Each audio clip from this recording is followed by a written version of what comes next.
నువ్వు రాధికని చాలా తక్కువ అంచనా వేస్తున్నావమ్మాయి. పల్లవిలాగా అది సైలెంట్ కాదు, విస్ఫోటనమంతా వైలెంట్. అయిష్టంగా తాళి కట్టిన కార్తీక్నే పూజలు వ్రతాల పేరుతో మనసు మార్చడానికి ప్రయత్నిస్తోంది. అలాంటి దానికి నీ విషయం ఒక సమస్య.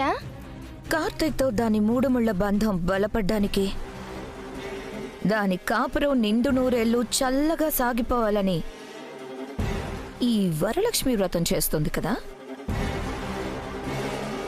కానీ వ్రతంలో కార్తీక్ దాని పక్కన పీటల మీద కూర్చోడు.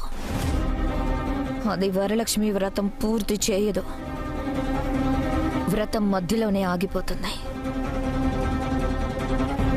కాదు, ఆగిపోయేలా చేయబోతున్నాను. ఏం చేయబోతున్నావు?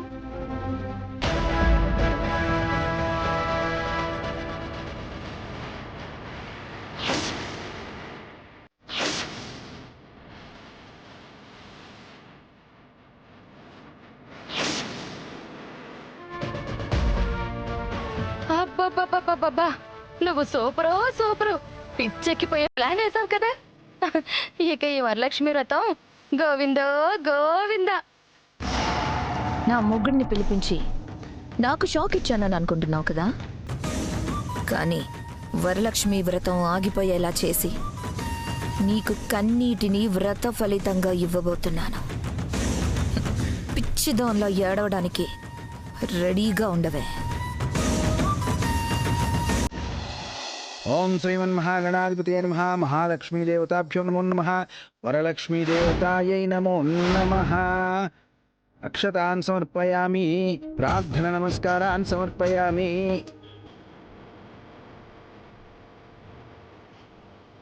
అమ్మా, వరలక్ష్మి వ్రత పూజను ప్రారంభిస్తున్నాను. దంపతులు వచ్చి పీటల మీద కూర్చోండి.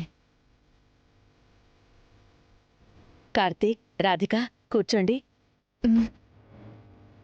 హరి ఓం శ్రీమన్మహాగణాధిపతయే నమః. మహాలక్ష్మీదేవతాభ్యో నమః. వరలక్ష్మీదేవతాయై నమో నమః. ఓం అయం ముహూర్తస్సు ముహూర్తోస్తు పవిత్రో వా సర్వావస్థాగతోపి వా స్మరేత్ పుండరీకాక్షం స్వాభ్యాంతరస్సు. సకల సకల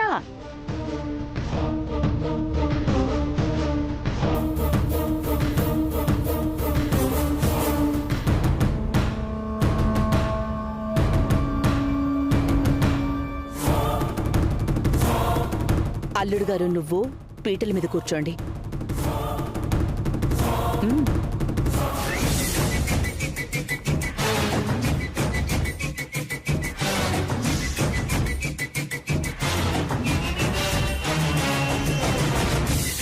రాధిక, నీ మొగుడితో కలిసి వ్రతం చేస్తున్నానని తెగ మురిసిపోతున్నావేమో. కానీ ఎగిరిన దూది ఎక్కువసేపు గాల్లో నిలబడదని నీ ఆనందం కాసేపే. వ్రతం మధ్యలోనే ఆగిపోవడం, నువ్వు కొళ్ళి కొళ్ళి ఏడవడం అన్ని క్షణాల్లోనే జరిగిపోతాయి.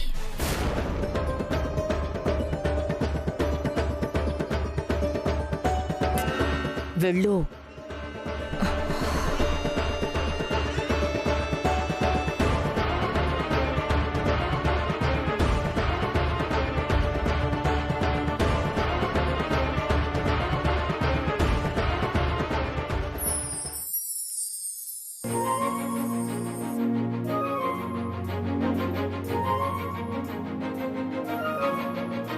అమ్మా, అయినా మీ అందరికీ తెలిసిన విషయమే.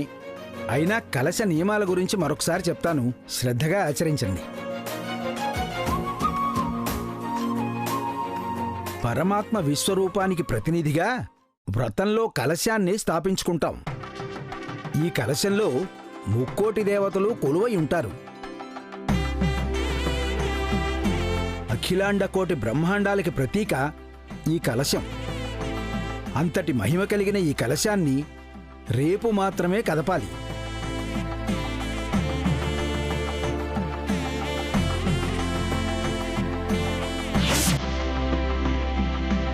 ఈలోగా పొరపాటున కలశాన్ని కదిపినా, ఒరిగినా, కింద పడిపోయినా చాలా అరిష్టం.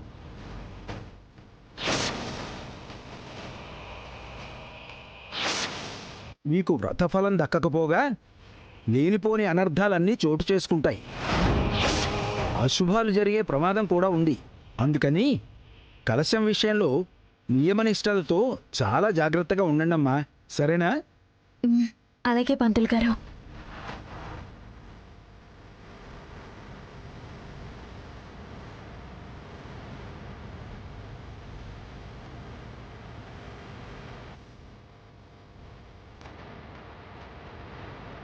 కలసం కింద పడిపోతే అరిష్టం, వ్రతం అంతా బూడిదలో పోసిన పన్నీరు.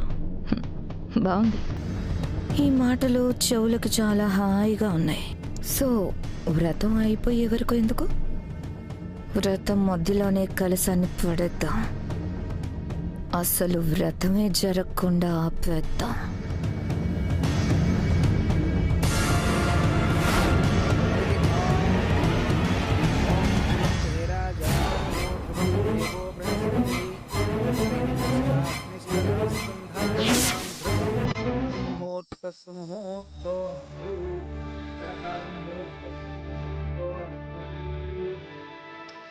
ओम श्री महागणाधिपतये नमः। महालक्ष्मी देवता श्री नमः। लक्ष्मी देवताये नमः। ओम गणानां त्वा गणपतिं भवामहे कविं कवीनामुपमस्तवस्तमं यस्यादिं ब्रह्मणां ब्रह्मणस्पदानस्मिं भवति श्रीगजाननं श्रीगुरुनमः।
అమ్మా, అక్షంతలు ఇవ్వండి. అలాగా మీరు అక్షంతలు వేయండి, పూలు కూడా వేయండి.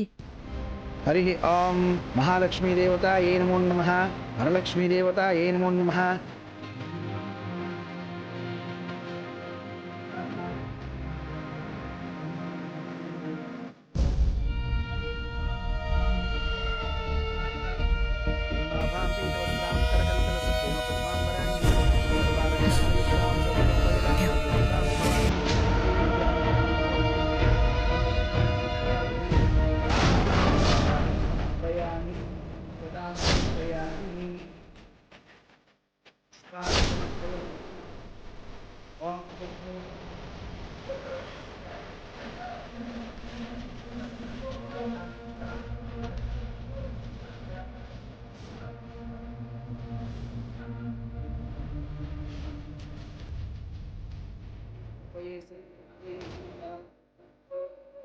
ప్రాకారామార్ధ్రాం జ్వలంతి.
ఓయమ్మా, కొంప తీసి శత్రువులు నా మీద మర్డర్ ప్లాన్ చేసేదా ఏంటి?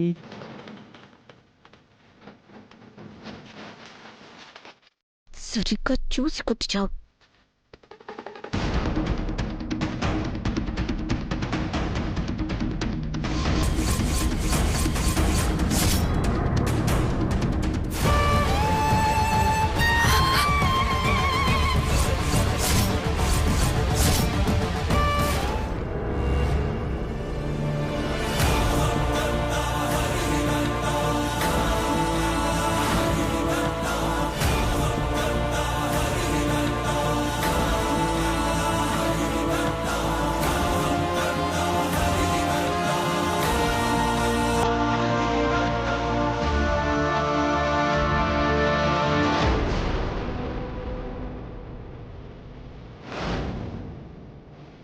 Sweety, hi Radhika.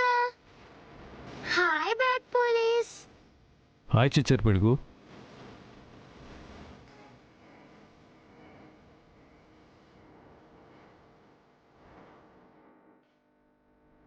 హాయ్ నానమ్మ. మనకేదైనా సమస్య వచ్చినప్పుడు దేవుడు ఏదో ఒక రూపంలో వస్తాడు అని అంటారు. ఇప్పుడు నువ్వు కూడా అలాగే వచ్చావమ్మా.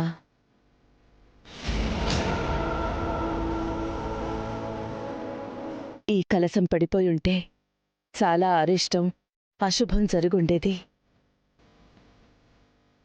నువ్వు సాక్షాత్తు మా ఇంటి మహాలక్ష్మిలా వచ్చి ఈ కలసలక్ష్మిని కాపాడావు.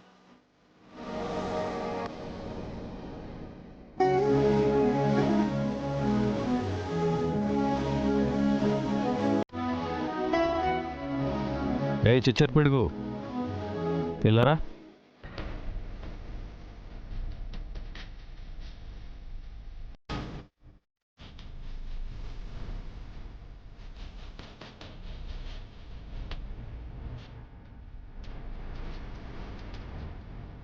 ఇది బాగుంది కదా, ఇది ఇచ్చేయండమ్మా. అవునండి, చాలా బాగుంది. ఇది ప్యాక్ చేసేయండి. అయ్యో, ఈ గౌన్ వేరే వాళ్ళు తీసేసుకున్నారు మేడం. ఈ గౌన్ పాపకు ఆ రోజు తీసుకుందాం అనుకున్నాను కదా. Sweetie, what bad police? ఈ గౌన్ ఎక్కడదమ్మా? షాపింగ్కి వెళ్తే ఈరోజు పండగని మా అమ్మమ్మ నా కోసం తీసుకుంది. మీ అమ్మమ్మ కొనిచ్చిందా? అవును. నా గౌన్ బాలేదా బ్యాడ్ పోలీస్? మ్మ్. చాలా బాగుంది. అవును, మీ అమ్మమ్మ గారి పేరేంటి?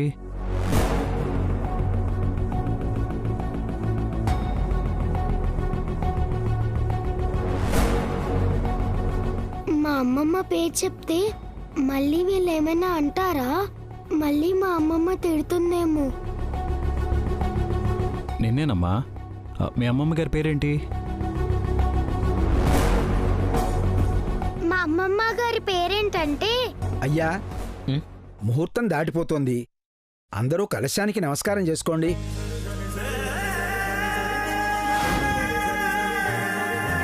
మీ పేరు చెప్పండి. రాధిక. మీ పేరు చెప్పండి బాబు. కార్తిక్ కృష్ణ. కార్తీక్ నామధేయస్య ధర్మపత్ని సమేత. పూజారి గారు, నా పేరు స్వీటీ. నా పేరు మీద కూడా మంత్రాలు చదవండి. అలాగే. స్వీటీ నామధేయస్య సకల విద్యా ప్రాప్త్యర్థం. అయ్యా, మీ భార్యకి బొట్టు పెట్టండి.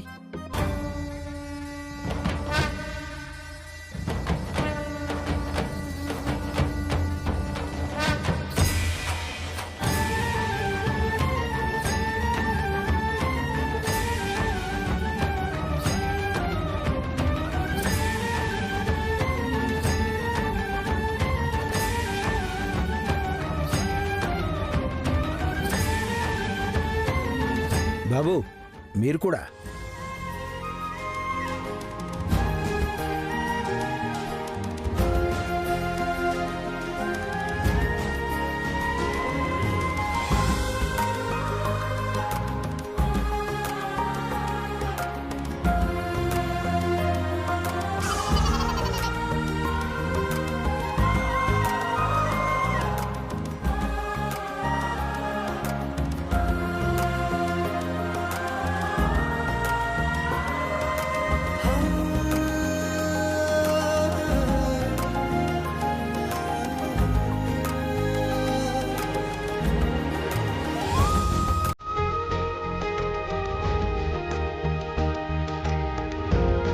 అందరూ హారతి తీసుకోండి.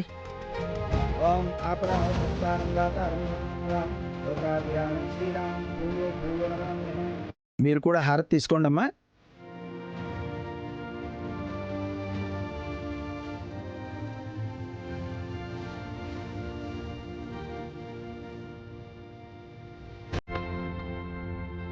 అమ్మా, మీ భర్త దగ్గర ఆశీర్వాదం తీసుకోండి.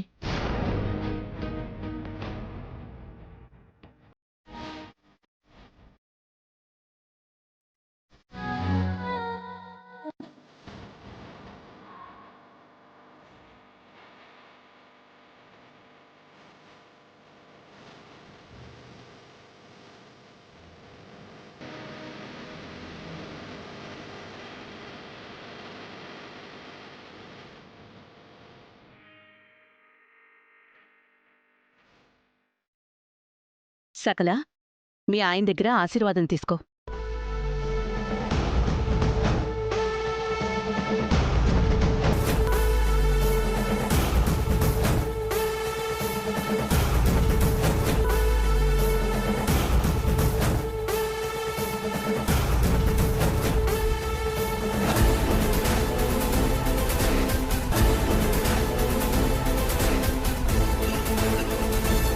ఇంతటితో ఎలాంటి ఆటంకాలు లేకుండా శుభకరంగా వరలక్ష్మి వ్రతం పూర్తయింది. సాయంత్రం వరకు ఉపవాసం ఉండి రాత్రికి మీ భర్తతో కలిసి భోంచెయ్యాలి. అప్పుడు ఈ వరలక్ష్మి తల్లి వరంతో మీకు ప్రతిఫలం దక్కుతుంది. మీ సంకల్పం సిద్ధిస్తుంది. హలో, అవునా? సరే, నేను ఇప్పుడే వస్తున్నాను. కార్తీక్, ఎక్కడికి రా? అర్జెంటుగా డ్యూటీకి వెళ్ళాలమ్మా. ఈరోజు ఇంట్లో వ్రతం ఉంది కదరా, సెలవు పెట్టు. లేదమ్మా, ఏదో ప్రాబ్లం ఉందని కాల్ వచ్చింది. నేను ఇమ్మీడియట్గా వెళ్ళాలి. మళ్ళీ ఎప్పుడు వస్తావు? చెప్పలేను నాన్న. అది కాదురా, రాత్రికి రాధిక నువ్వు కలిసి భోంచెయ్యాలి. అప్పుడే తనకి వ్రత ఫలితం దక్కుతుంది. తను ఈ వరలక్ష్మి వ్రతం చేసినందుకు ఒక అర్థం పరమార్థం ఏర్పడతాయి. కార్తీక్, త్వరగా వచ్చేస్తావుగా? ట్రై చేస్తానమ్మా, కానీ కన్ఫర్మ్గా చెప్పలేను.